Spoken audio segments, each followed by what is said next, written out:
السلام عليكم البنات، سعيده بلقياكم من جديد. كنتمنى هذا الفيديو يلقاكم في احسن الاحوال ان شاء الله.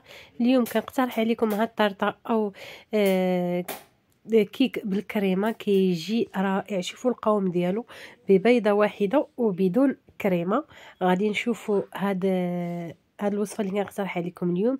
صراحه الله لذيذه وكتجي واعره بواحد القوام اللي يعني بالكاكاو، كتجي بالمذاق نتاع الشوكولات، كتجي فنه. غادي نفوتوا نشوفوا الطريقه والمكونات. فرجه ممتعه. الا كنتوا اول مره كتشوفوني كنقول لكم مرحبا بكم في القناه. هنا درنا بيضه واحده، وغادي نديروا رشه من الملح لتصحيح الذوق. غادي نديروا شاسيه نتاع الفاني، حيت انا غادي نكهو بالكاكاو، ويعني كيتواتى بغيتو ديروا الشكلاط، يعني كيتواتى النكهه نتاع الفاني مع الشكلاط كيف كتعرفوا. هنا غادي نديروا نصف كاس نتاع السكر. الكاس اللي كنستعمل الكاس نتاع 150 غرام، او كاس نتاع العلبه نتاع اتاي العادي. غادي نطرب هذه المكونات مزيان مع بعضياتهم. تقدروا تستعملوا غير الطراب اليدوي، يعني لكم الاختيار. انا كنستعمل الطراب الكهربائي غير باش نسالي دغيا، يعني كيف قلت لكم حتى الطراب اليدوي يعني تقدروا انكم تستعملوه. من بعد ما غادي نحسوا بان هذاك البيض يعني راه ذوب الحجم نتاعو وبقى اللون نتاعو يعني اصفر بارد. غادي نضيفوا عليه كذلك مثال نصف كاس نتاع زيت المائده. غادي نضيفوه شويه بشويه، وكتا كنحصلوا على واحد القوام يعني اللي هكذا بحال شكل ملي كنبغيو نطلعوا المايونيز. المهم كنضيفوه شويه بشويه وغادي نخلطوا. بالنسبه ليكم انا نسيت، كنت الثالثه عاد ضفت الكاكاو. مي بالنسبه لي يعني انكم تضيفوه، من الاحسن انكم تضيفوه الاول. انا راني دايره في بالي يعني غادي نضيفوا يعني غادي نديرها بالكاكاو، ولكن نسيتو الثالثه عاد ضفته. هنا كنضفت كذلك ومثال نصف كاس نتاع الحليب، وفي هذه المرحله اللي نضيفوا فيها الكاكاو. بالنسبه لخميره نتاع الحلويات انا غادي ندير شاسيه وحده من وزن 11 غرام. بالنسبه هنا كاين ضفت كاس نتاع هذه هي شاسيه نتاع الخميره تاع الحلويه اللي كنستعمل نتاع الليدل. بالنسبه للدقيق انا ضفت كاس، وغادي يعني نضيف شويه بشويه. ضروري ان القوام يعني يبقى شاد شويه راساتو، ماشي يجي خفيف بزاف. وكيف قلت لكم يعني اولا نضيفوا الكاكاو عاد وضيفوا الدقيق. انا نسيت حتى التالي عاد ضفت جوج مغارف نتاع الكاكاو. هاد الكيك البنات تقدوا انكم تعتمدوه، صراحه الله كيجي لذيذ بزاف. انا ضفت كاس وربع نتاع الدقيق. تقدوا تعتمدوا هذا الكيك، يعني كيجي واعر وكيجي خفيف بزاف. صافي هذيك هي الكميه ديال الدقيق اللي هزت ليا. هنا كان غادي نضيف عليها، شفتوا كيف كتشوفوا القوام يعني راه عاد خفيف. تما عاد تفكرت كنت بغيت نزيد دقيق، وتفكرت بانني خاصني نضيف الكاكاو. هنا ضفت هذه الكميه. غادي ندير كيف قلت لكم الخميره نتاع الحلويات. صافي هنا غادي نخلط مزيان. غادي كان خاصني نغربلو قبل ما حيت كان محجر ما رديتلوش البال. كان خاصني نغربلو قبل ما نضيفو على الخليط، ولكن صافي كنت كبيتو. المهم حاولت انني نخلط مزيان. بالنسبه للطريقه نتاع الطهي، هنا كاين بعد ما غادي ندمجوا لهاد المكونات كاملين غادي نشد المول نتاعي العادي. راه ماشي مول صغير، راه المول العادي نتاع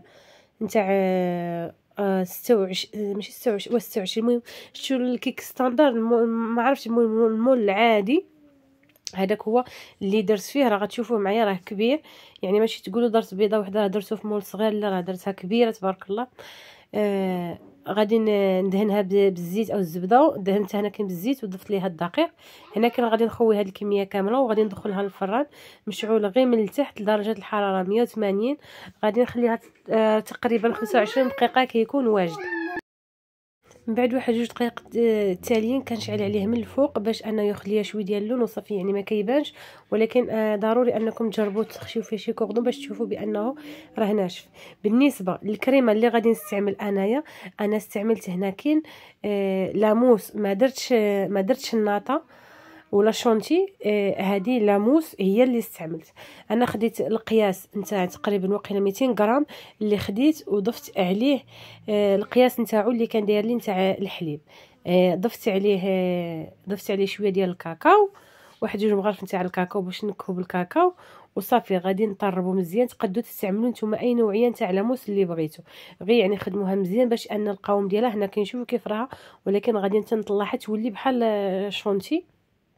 غادي تولي شاده راساتها، تيولي عندنا هذاك منقار العصفور عاد وكنريضو وغادي نجبدو يعني نسيت ما قلت لكمش بالنسبه للكيكه، ما عرفتش واش صورت المقطع ولا لا. من جبتها من الفران راني سقيتها بكاس نتاع الحليب، اللي سقيت نص كاس نتاع الحليب عفوا. من كنكونوا مضوبلين المقادير دايرين 2 بيضات اللي كنديروا كاس. هنا كاين صافي هذا هو القوام. شوفوا كيف ما شاء الله يعني طلعت كتجي رائعه. هذا هو القوام ديالها، شفتوا هنا كاين صافي. راه الكريمه ديالنا راها شاده راساتها وما غاديش يعني تدلع، يعني غادي اي شكل يعني شكلناها. هنا كاين بالنسبه للكيك هنا راه شرب كي قلت لكم، راه ضفت له نصف كاس نتاع الحليب وصافي. ما ديموليتو حتى شي حاجه، خليتوه في المول. غادي نضيف عليه هذيك الكريمه وغادي يعني نشكلها على السطح نتاع الكيك كامل. وهنا دخلتها المجمد واحد قبل ما نديموليها، دخلتها المجمد تقريبا واحد 20 دقيقه ولا ما كاملاش وصافي. غادي نجبدها معكم. هنا كنعتذر يعني من هذا اللقطه الفوق غادي نصور حيت كان في الليل ديك الساعتين صافي، يعني خليت حتى الغد ليه عاد غادي نقطعها. هنا كاين صافي كنحاول انني نسقد السطح نتاع الكيكه على هذا الشكل.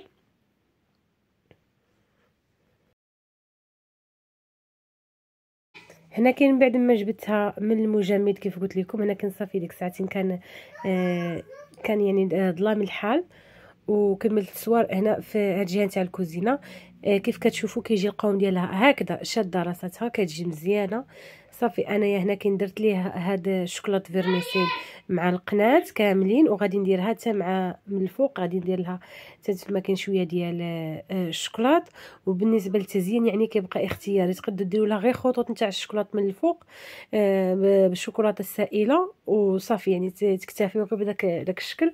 انا قلت انني نزيد لها شويه بحال هكذا وصافي. حتى الصباح غادي نخليها في الثلاجه حتى الصباح ونقطعها معكم. تقدوا يعني تاكلوها هكذا.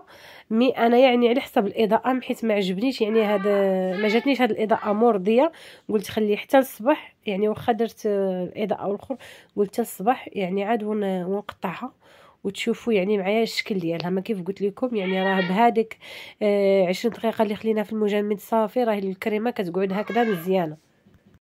هنا كاين من صباح الحال غنقطعها معكم وغتشوفوا كيف كيجي القوام ديالها. انا كما قطعتها مزيان من الداخل غادي عاد نزيد نعاود نقطعها باش داك المورسو اللي باقي لداخل ونصايبو ونوريكم المقطع يعني كيف كتجي. الصراحه الله كتجي رائعه وكتجي لذيذه بزاف.